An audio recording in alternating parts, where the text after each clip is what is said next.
Continuing on these lines, it seems to me there's another part of it, and it's related back to some of the things you talked about earlier, which is once you think about an alternative, one needs to think about all the consequences of that alternative, not just the intended consequences or the target consequences of that alternative. And one of the problems I often see people have when they think about policy decisions is they identify what's wrong with the current state of affairs.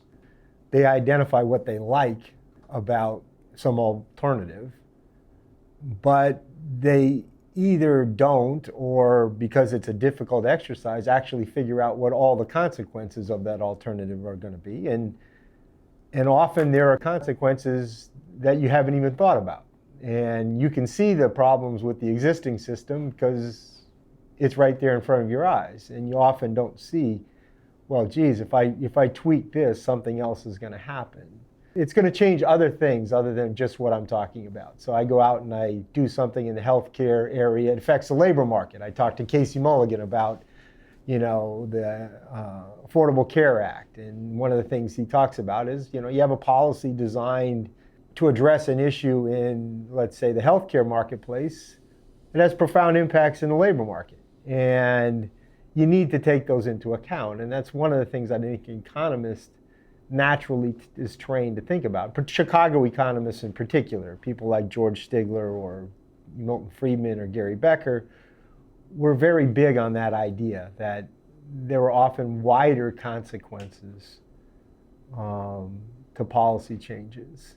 How did you take that into account in thinking about policy in the White House? I think that's a key point, and let me answer it at a couple levels. First, you're absolutely right in that it was fundamental to Gary's thinking, Milton's thinking, and George's as well, which was why they were always wary about government solutions. And the reason I think they were cautious about the government solutions is that as smart as they were, they never were so self-confident to think that they could outthink everybody else who was actually involved in dealing with the consequences of the action. So, the government comes in, does something, take healthcare, for example, you have the Affordable Care Act or something. You got people who are affected by that dramatically, who live their lives daily.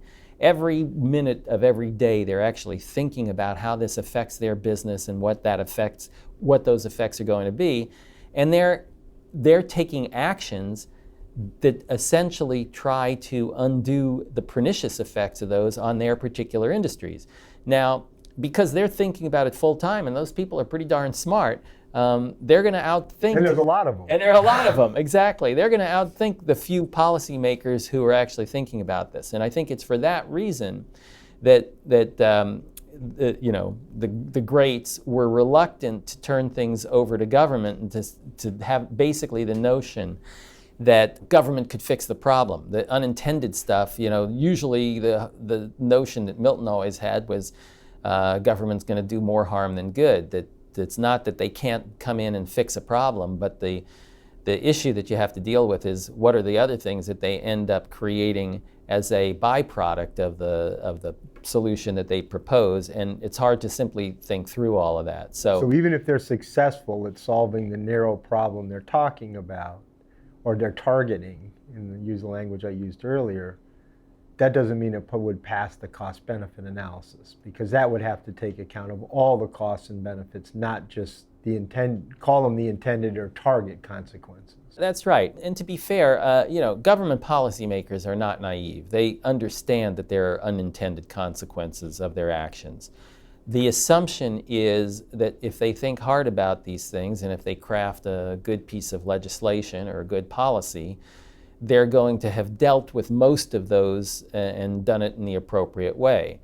And, so they're doing their best. Actually my opinion of government went way up after having, served 3 years there and meeting these people who are career government officials who are actually spending a lot of time thinking about this stuff. These are dedicated, hardworking people, and they're smart, and they're trying to do the right thing.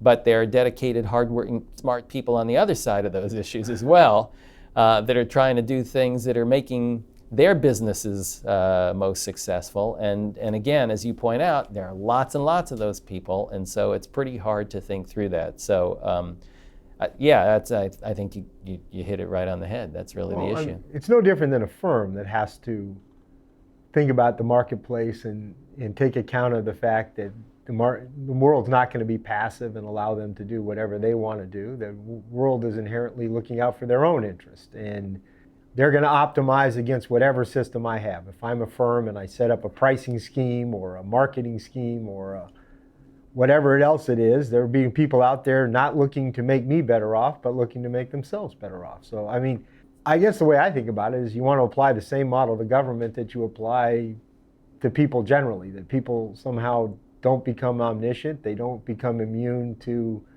people optimizing against you just because you happen to be in the White House. Nor do you become an evil character just because you happen to be in the White House.